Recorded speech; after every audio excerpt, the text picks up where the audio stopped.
Like Jay, Doug Cuthbert took a truck chassis and some raw materials and built his own RV. Doug wanted to take his family on a year-long RV tour of Europe, preferably in one with enough room to keep his 3 teenage kids out of each other's hair. We wanted to buy one in Europe, couldn't find anything suitable. European RVs are generally a lot smaller. We wanted each of the kids to have their own separate room, and we couldn't find that anywhere. There wasn't a single RV out there that was anywhere close to the size that we could afford. Doug's solution? Make one from scratch. Once I decided I was going to build it myself, it was liberating. I could just run with whatever ideas I wanted to, and it was really nothing holding me back except for time and money. Doug called upon his professional experience when designing the RV. I am a naval architect, but that was what my undergraduate degree was at the Naval Academy.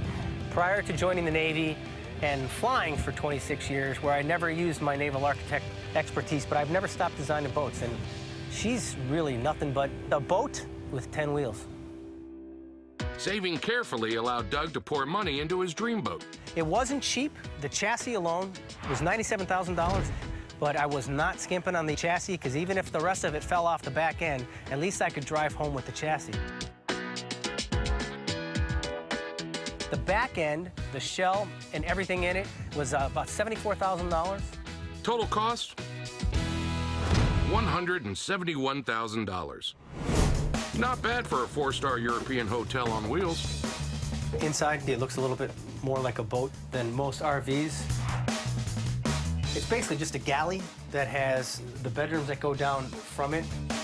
Below the galley, known on land as the kitchen, each Cuthbert kid has a small cabin, much to Mom and Dad's relief. Doug also added one RV amenity in the event the stress of traveling with 3 teenagers got to be too much. Here's my tub.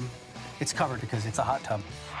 Getting the upgraded RV across the ocean to Europe was far from simple. Though it's designed like a boat, this thing doesn't float. Shipping it wasn't easy.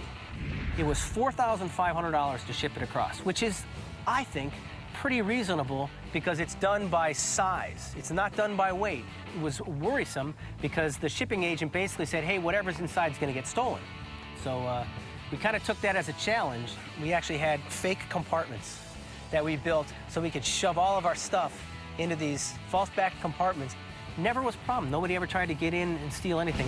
Once across the pond, the Cuthberts spent 16 months traveling to 22 different countries, logging over 20,000 miles. And while the trip itself provided a substantial education, the Cuthbert kids were also homeschooled. We started out in England, did all of Scotland, all the way into the Highlands, across the Channel into France, went into the Normandy area, and then down through central France to the French Riviera, across into Italy. And then from Sicily, we went across the Adriatic into Albania, Macedonia, Greece. Then we spent 2 full months in Turkey.